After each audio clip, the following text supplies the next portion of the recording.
Power restoration efforts will increase across the island in the coming days. This as additional equipment and linesmen arrive to speed up the recovery. Antonia Atkinson has the details.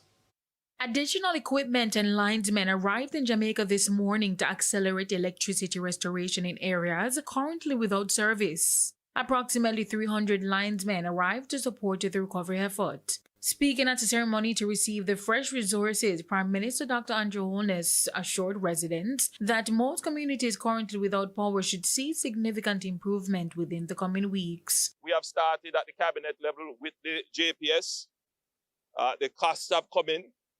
No doubt the costs are high, but sometimes you have to compare high costs with high loss.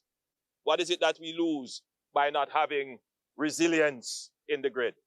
And so we looked at our airport corridor in St. James, in Montego Bay, and we are now actively pursuing how to ensure that the resilient corridor, which we created during COVID.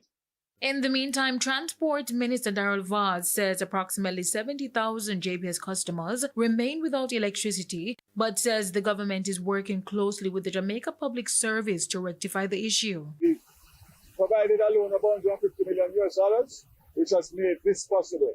As I said before, we're at 90%.